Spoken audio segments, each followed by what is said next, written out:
बैठ जाइए।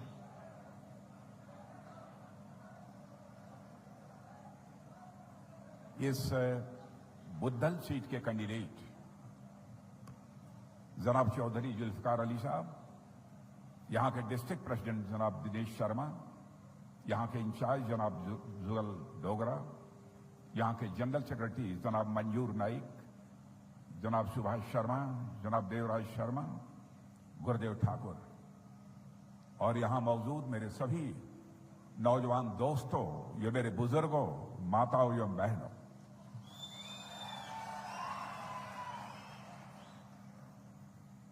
दोस्तों, आप लोगों ने बहुत ही गर्मजोशी के साथ हम लोगों का खैर मकदम किया है। लेकिन जब कभी भी खैर मकदम होना चाहिए, किसी का तो एक तरफा नहीं होना चाहिए। इसलिए मैं भी अपनी तरफ से जितने भी हमारे बुजुर्ग हैं, नौजवान दोस्त हैं, हमारी बहनें हैं, सबके सामने मैं शीश झुकाकर अपनी तरफ से भी आप सभी का खैर मकदम करता हूं, यहां से लेकर वहां तक। मेरे दोस्तों, जम्मू कश्मीर में 10 साल के बाद चुनाव हो रहे हैं। पिछले चरण की वोटिंग 18 सितंबर को समाप्त हुई है। इलेक्शन कमीशन ने यह कहा है, लंबे समय के बाद जो 24 सीट्स पर वोटिंग हुई है, 61% से अधिक वोट इस बार पड़े हैं। लोगों ने अपने घर से निकलकर बिना किसी डर के, बिना किसी भय के वोट डाले हैं, और पूरी संदेश दुनिया को यह दिया है कि हमारा जम्मू कश्मीर तेजी से आगे बढ़ने के लिए तैयार हो चुका है। और मैं कहना चाहूंगा कि जम्मू कश्मीर घाटी की जनता ने जमहूरियत का इकबाल बुलंद किया है मेरे बहनों भाई। इसलिए मैं आप सबका अपनी तरफ से इस्तकबाल करता हूं मेरे दोस्तों। और जम्मू कश्मीर में जमहूरियत का यह परचम लहराते हुए देखकर पाकिस्तान के पेट में दर्द शुरू हो गया है। पाकिस्तान के एक डिफेंस मिनिस्टर साहब है जिनका नाम है ख्वाजा आसिफ साहब। वह बॉर्डर के उस पार से कहते हैं कि कांग्रेस और उसकी जो सहयोगी दल है नेशनल कॉन्फ्रेंस, जम्मू कश्मीर के आर्टिकल 370 की वापसी चाहती है।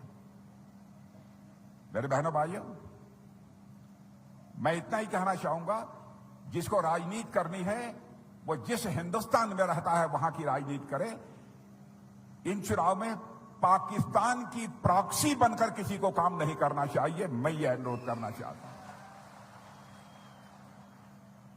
बार बार क्यों ऐसा होता है कि उसके टूटे फूटे इंडिया अलायंस के लोग उन्हीं मुद्दों को यहां पर उछालने की कोशिश करते हैं जो पाकिस्तान की तरफ से आते हैं। क्या जरूरत है?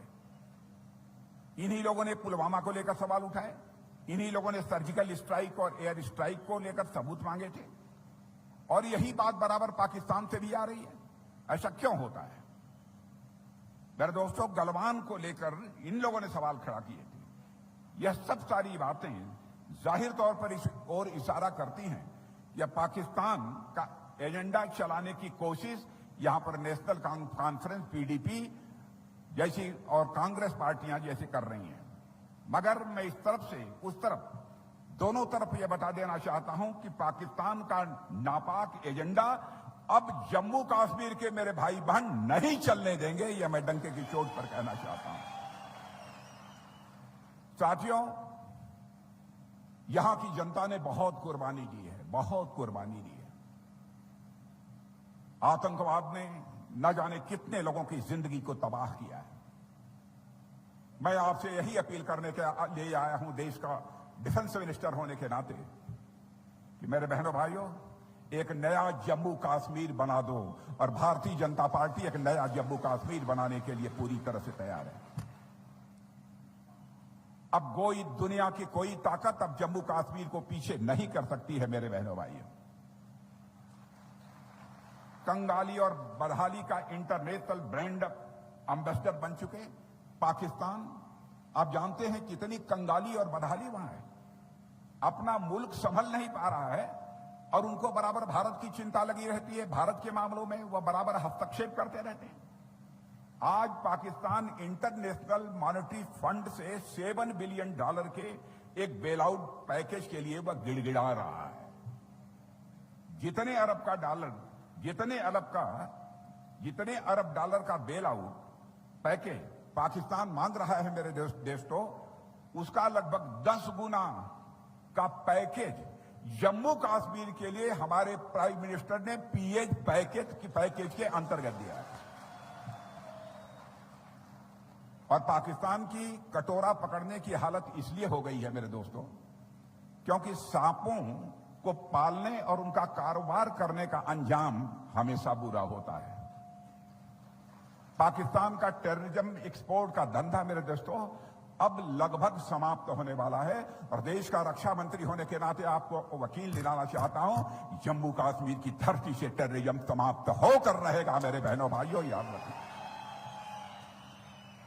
लेकिन कांग्रेस पार्टी, नेशनल कॉन्फ्रेंस, यह सब सारी राजनीतिक पार्टियां जम्मू कश्मीर की जनता को गुमराह कर रही हैं मेरे दोस्तों, कि यहां सत्ता में आएंगे तो इस जम्मू कश्मीर के हालात बदल जाएंगे। अरे भाई, इसके पहले भी कई बार आप सत्ता में रह चुके हो, कहां हालात बदले? अरे पहली बात तो आपकी सरकार बनने वाली नहीं है, यह बात पक्की है। अब मान लिया खुदा न खास्ता बन गई, जो कि मुश्किल है, अब तक यदि आपने नहीं किया है तो अब क्या आप जम्मू कश्मीर के लिए करेंगे? बहनों भाइयों, हमारे प्रधानमंत्री जी ने खुद कहा है कि हम आपको स्टेट का स्टेटस देने वाले हैं। हम आपको चुनाव हो जाने दीजिए, हम आपको स्टेट का स्टेटस देंगे जम्मू कश्मीर को मेरे बहनों भाइयों। मुद्दा तो यह है कि कांग्रेस पार्टी झूठ और मनगढ़ंत बातों केवल भारत की धरती पर ही नहीं बल्कि विदेशों की धरती पर भी कर रही है। अभी अमेरिका में जाकर इन लोगों ने कह दिया कि लड़ाई इस बात पर है कि भारत में सिखों की पगड़ी पहनने की अनुमति है या सिखों को भारत में कड़ा पहनने की अनुमति है क्या सिख गुरुद्वारा जा सकते हैं? यह सब सारी बातें वहां जाकर यह बोलते हैं दुनिया के दूसरे देश की धरती पर। मैं आपसे कहना चाहता हूं, आप रजौरी से बाहर जाकर रजौरी की आप बदनामी करेंगे, इसे बदनाम करने की आप कोशिश करेंगे? मैं आपसे पूछना चाहता हूं, यह आपको मंजूर नहीं है? तो आप कैसे राहुल गांधी दुनिया के दूसरे देश की धरती पर जाकर, अमेरिका में जाकर इस भारत को बदनाम करने की कोशिश कर रहे हैं? बहनों भाइयों, आप सब जानते हैं बराबर इनकी कोशिश रहती है कि इंटरनेशनल कम्युनिटी में भारत बदनाम हो जाए। मैं आपसे अपील करना चाहता हूं, ऐसी कांग्रेस पार्टी जो सारी दुनिया में भारत को बदनाम करने की कोशिश करती है, इस बार के इलेक्शन में उसको मुंहतोड़ जवाब दिया जाना चाहिए। मैं यह अपील आपसे करने आया हूं। मेरे बहनों भाइयों, हिंदू मुसलमान बराबर इनके बीच तफरका पैदा करके इन लोगों ने सरकार बनाई है। मेरे बहनों भाइयों, हिंदू मुसलमान, चाहे कोई हिंदू मुसलमान, सिख, ईसाई, जो भी भारत में रहता है, सभी भाई भाई है मेरे बहनों भाइयों, भाई भाई। टेररिज्म के कारण तो मोर देन 80% लोग यदि मारे गए हैं तो हमारी मुस्लिम कम्युनिटी के लोग मारे गए। लेकिन मैं आपको यकीन दिलाना चाहता हूं, अब यह हमारा रजौरी का क्षेत्र टेररिज्म, जम्मू कश्मीर टेररिज्म का सेंटर नहीं रहेगा, बल्कि अब टूरिज्म का सेंटर बन गया है मेरे बहनों भाइयों। और दुनिया के दूसरे देशों से यहां पर बड़ी संख्या में लोग आ रहे हैं और काम कर रहे हैं। इसलिए मैं आप सबसे अपील करना चाहता हूं कि आपका भरपूर समर्थन भारतीय जनता पार्टी को प्राप्त होना चाहिए मेरे बहनों भाई। चौधरी जुल्फकार अली जी जब भाषण कर रहे थे, मैं बहुत ही गौर से जुल्फकार अली साहब की मैं बातों को सुन रहा था और मैं कह सकता हूं यकीनन यदि जुल्फकार अली को चुनकर आपने विधानसभा में भेज दिया तो आपके क्षेत्र की आवाज को विधानसभा में बुलंदी देने का काम यदि कोई करेगा तो चौधरी जुल्फकार अली करेगा। इसलिए मैं आप सबसे वोट मांगने के लिए आया। हमारी गवर्नमेंट को काम करते हुए आप लोगों ने देखा है, हमारे प्राइम मिनिस्टर मोदी जी को काम करते हुए आपने देखा। बहनों भाइयों, पहली बात तो मैं बता दूं, हिंदू मुस्लिम के नाम पर देश को बांटकर हम देश का मस्तक कभी ऊंचा नहीं कर सकते। हिंदू मुसलमान को साथ लेकर ही हम देश का मस्तक ऊंचा कर सकते हैं। बराबर कांग्रेस के लोगों ने, एनसी के लोगों ने, पीडीपी के लोगों ने बराबर एक सेंस ऑफ इनसिक्योरिटी और सुरक्षा का भाव माइनॉरिटीज के अंदर यानी मुस्लिम समुदाय के अंदर पैदा करके इन्होंने आपका समर्थन हासिल किया है। मेरे बहनों भाई, एक बार तो विश्वास करो, एक बार विश्वास करो, जम्मू कश्मीर की तकदीर बदल कर रहेगी बहनों भाइयों, पूरा मैं आपको भरोसा दिलाता हूं। क्या क्या नहीं किया है इन लोगों ने, देश को तबाह करने की कोशिश की है। इंडियन कॉन्स्टिट्यूशन को हम लेटर एंड स्पिरिट में यहां पर लागू करेंगे। और आपने देखा, क्या हिंदुस्तान का झंडा हिंदुस्तान की धरती पर नहीं फहराना चाहिए? लाल चौक पर भारत का तिरंगा झंडा क्यों नहीं लहराना चाहिए? क्या यह इंसाफ है कि वहां पर पाकिस्तान का झंडा लहराए? लेकिन आज हम लोगों ने फैसला किया बहनों भाइयों, अब लाल चौक पर भी भारत का तिरंगा झंडा लहरा रहा है, सारे हिंदुस्तान में भारत का तिरंगा झंडा लहरा है। कौन रोक सकता है? आज टेररिज्म का सेंटर नहीं रह गया है हमारा जम्मू कश्मीर, आज ये टूरिज्म का यह सेंटर बन चुका है मेरे बहनों भाई। क्या हालात हो गए थे श्रीनगर में, जहां पर मेजॉरिटी हमारे मुस्लिम भाइयों की है, वहां ताजिया नहीं निकाल सकते थे। ये लोग हुकूमत चलाने की बात करते हैं, कहां देश को ले जाना चाहते हैं? इसलिए मैं आपको आगाह करने के लिए आया हूं कि मेरे बहनों भाइयों, इस बार फैसला कर दीजिए, फैसला कर दीजिए और एक बार यहां पर भारतीय जनता पार्टी की सरकार बना दीजिए, आपको परिवर्तन मालूम होगा। आपने देखा, श्रीनगर हो, जम्मू हो, कोई डिस्क्रिमिनेशन, कोई भेदभाव हमारी सरकार ने नहीं किया। यदि आईआईएम खोलना था तो श्रीनगर में भी खोला, जम्मू में भी खोला। बहुत सारे मैनेजमेंट इंस्टीट्यूट वहां भी खोला, यहां भी खोला। बच्चों की तकदीर यदि बदलनी है तो इस प्रकार के इंस्टीट्यूशंस के माध्यम से, संस्थाओं के माध्यम से, पढ़ाई लिखाई के माध्यम से बदली जा सकती है। आतंकवाद के लिए उनको शह देकर उनकी तकदीर नहीं बदली जा सकती है। इसलिए मैं आप सभी लोगों से कहने आया, आईटीआई और IIM, Indian institute of technology, Indian institute of management, यहां बन रहे हैं। और पत्थरबाजी की घटना वहां हो रही थी बहनों भाइयों, 2022 के बाद, 2022 के बाद श्रीनगर में एक भी पत्थरबाजी की घटना नहीं हुई है, स्टोन पेल्टिंग की घटना नहीं। लोग ये कहेंगे इससे क्या हुआ? बहनों भाइयों, हमारे मुस्लिम समुदाय के बच्चों को गुमराह करते थे लोग, उनके भविष्य के साथ खिलवाड़ करते थे। और एक बार तो मैं जब यहां गृह मंत्री था तो मुझे मालूम हुआ कि 9 साल, 10 साल, 11 साल, 12 साल, 13 साल, 14 साल के बच्चों पर स्टोन पेल्टिंग के मामले में एफआईआर दर्ज है। बहनों भाइयों, मुझे जानकारी मिली, मैंने कहा सारे केसेस को विड्रॉ कर लिए जाने चाहिए बच्चों से, यह काम भी मैंने ही किया था। उस समय हमारे दिल में कोई हिंदू मुसलमान की फीलिंग तो आई नहीं, सारे मुस्लिम बच्चे थे। मुस्लिम बच्चों का भविष्य नहीं बिगड़ना चाहिए, उनकी तकदीर नहीं बिगड़नी चाहिए, इसको ध्यान में रखकर इस काम को किया था। इसलिए मैं आप सबसे अपील करने आया हूं, कोई लंबा चौड़ा भाषण करके आपको गुमराह करने के लिए नहीं आया। जो हकीकत है उस हकीकत को बयां करने के लिए आप सबके सामने यहां पर मैं मौजूद हूं बहने भाई। और आपको आश्चर्य होगा कि 5 साल के अंदर 40,000 से अधिक भर्तियां हुई हैं मेरे बहनों भाई। यहां पर 5 साल के अंदर 40,000 से भर्तियां हुई। स्वरोजगार, सेल्फ एम्प्लॉयमेंट के तहत 5.2 लाख लोगों को एम्प्लॉयमेंट मिला है। अरे मैं तो कहता हूं, क्यों हिंदू मुस्लिम में बांटते हो भारत को, केवल सत्ता हासिल करने के लिए? अरे मैं तो कहता हूं, पीओके भी जिसे आज कहते हैं, वह भी हमारा भाई है, हम उसे अपने परिवार में शामिल करना चाहते हैं, हम तो उसको भी चाहते हैं।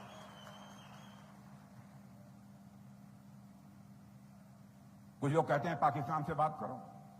बहनों भाइयों, हम लोगों का एक प्रिंसिपल है, सिद्धांत है। और आप जानते हैं, यदि शकून से रहना है, पड़ोसी के साथ, अपने पड़ोसी के साथ रिश्ते अच्छे बना के रखने चाहिए। हम भी जितनी भी हमारी पड़ोसी नेबरिंग कंट्री हैं, सबके साथ हम रिलेशंस अच्छे बना के रखना चाहते हैं। पाकिस्तान के साथ भी रखना चाहते हैं, सबके साथ रखना चाहते हैं। लेकिन वो टेररिज्म को बढ़ावा देते रहें और हम उनके साथ अच्छे रिलेशंस बनाते रहें, यह कैसे होगा? दोनों काम नहीं हो सकता। वो गारंटी दें इस बात की कि हम टेररिज्म भारत की धरती पर किसी भी सूरत में होने नहीं देंगे, हम उन्हें गले से लगाने के लिए तैयार हैं, उनके साथ हम बातचीत करने के लिए तैयार हैं। बहनों भाइयों, बहुत सारी चीजें हैं। हम लोगों ने फैसला किया है, इस बार में सरकार यदि आपने बना दी तो हर घर में जो सीनियर वीमेन है, जो वरिष्ठ महिला है, सबसे उम्र में बड़ी महिला है, उसको प्रतिवर्ष 18,000 रुपया हम लोग देंगे। 18,000 रुपया। अभी उज्ज्वला योजना के अंतर्गत आपको गैस सिलेंडर मिली है कि नहीं? कुछ लोगों को मिला है कि नहीं? हाथ उठाइए। तो हम लोगों ने तय यह किया है कि अब आगे हर साल 2 अतिरिक्त जितना मिलता है उसके अलावा 2 सिलेंडर और मुफ्त में आपको मुहैया कराया जाएगा। यह हमारी सरकार का फैसला है। और दूर जाकर जो हमारे छोटे बच्चे पढ़ाई लिखाई करते हैं, उनको टैबलेट और लैपटॉप यह मुफ्त में मुहैया कराया जाएगा। यह हमारी सरकार का फैसला है। और बहनों भाइयों, हम लोग तो चाहते हैं कि अब यहां के नौजवानों के हाथों में कंप्यूटर और लैपटॉप हो, पिस्टल रिवॉल्वर न हो। अब वो जमाना लग चुका है। इसलिए आपको आगाह करने आया हूं कि आप नेशनल कॉन्फ्रेंस, कांग्रेस और पीडीपी जैसी राजनीतिक पार्टियों से, बहनों भाइयों, आप सावधान रहें। यहां पर अभी कोई जिक्र कर रहा था आयुष्मान भारत योजना, 5 लाख रुपए तक का मुफ्त इलाज जिसके माध्यम से होता है। जब लिया है लोगों ने आयुष्मान भारत की सुविधा? कितने लोगों ने लिया? हाथ उठाइए। तो मेरी बात अब सुन लीजिए। 5 लाख रुपए की मुफ्त आपका ट्रीटमेंट आयुष्मान भारत योजना के अंतर्गत तो होगा ही, लेकिन आपके परिवार में आपकी मां, आपके फादर, आपकी सिस्टर, जिसकी एज 70 ईयर्स से ऊपर होगी, उसको इस 5 लाख के अतिरिक्त 5 लाख और इलाज के लिए उस गवर्नमेंट मुहैया कराएगी इस आयुष्मान भारत योजना के अंदर। बहुत सारी ऐसी योजनाएं हैं। और इस क्षेत्र के डेवलपमेंट का जहां तक सवाल है, मैं यही जुल्फिकार अली साहब से मैं कहूंगा, चौधरी जुल्फिकार अली जी, ये मैं भीड़ जो देख रहा हूं, मुझे लगता है कि जनता ने मन बना लिया है कि आपको चुनकर आप जम्मू कश्मीर की विधानसभा में देंगे। आपने बहुत सारी डिमांड्स यहां पर रखी हैं, लेकिन आप जानते हैं कोड ऑफ कंडक्ट है, आचार संहिता है, और मैं गवर्नमेंट ऑफ इंडिया का मिनिस्टर हूं। कोड ऑफ कंडक्ट के चलते मैं कोई एश्योरेंस इस समय नहीं दे सकता। लेकिन यदि राजनाथ सिंह के काम काज को जानते होंगे आप लोग, तो मैं इतना यकीन दिलाना चाहता हूं, चौधरी जुल्फिकार अली जी को कहूंगा, दिनेश शर्मा जी को कहूंगा, जुगल डोगरा जी, मंजूर नाइक जी, सुभाष शर्मा, देवराज शर्मा, गुरुदेव ठाकुर, जितने लोग हैं, आप लोग अन्य लोगों को भी लेकर एक डेलीगेशन लेकर मुझसे मिलिए इलेक्शन के बाद।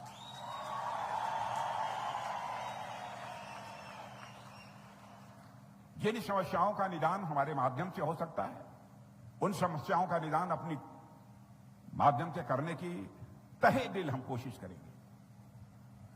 और यदि किसी दूसरे डिपार्टमेंट के मिनिस्टर से उसका काम हो सकता है, यकीन रखना बहनों भाइयों, अपनी ऑफिस से टेलीफोन मिलाकर उस मिनिस्टर को मैं कहूंगा कि यह काम किया जाना चाहिए। तो मैं समझता हूं कि बहुत लंबा चौड़ा भाषण करने की जरूरत तो नहीं है। काम चल गया, चलेगा, चलेगा कि दौड़ेगा? मेरे बहनों भाइयों जो खड़े हैं उनसे मैं पूछना चाहता हूं, चलेगा कि दौड़ेगा?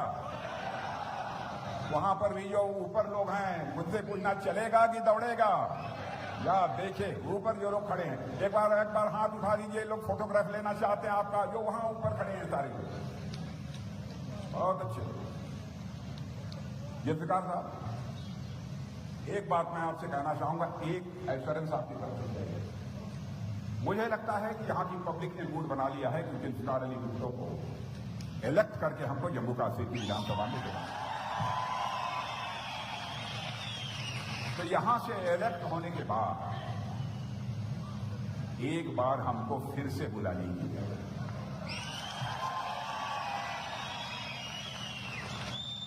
और यदि खुद को दोबारा बुलाने के लिए मैं बात कर रहा हूं तो अपना खैर मकदम कराने के लिए नहीं, अपना स्वागत कराने के लिए नहीं, बल्कि अपना मस्तक झुकाकर, अपना शीश झुकाकर आप सभी लोगों को शुक्रिया अदा करने के लिए आप सबके बीच में यहां आना चाहूंगा।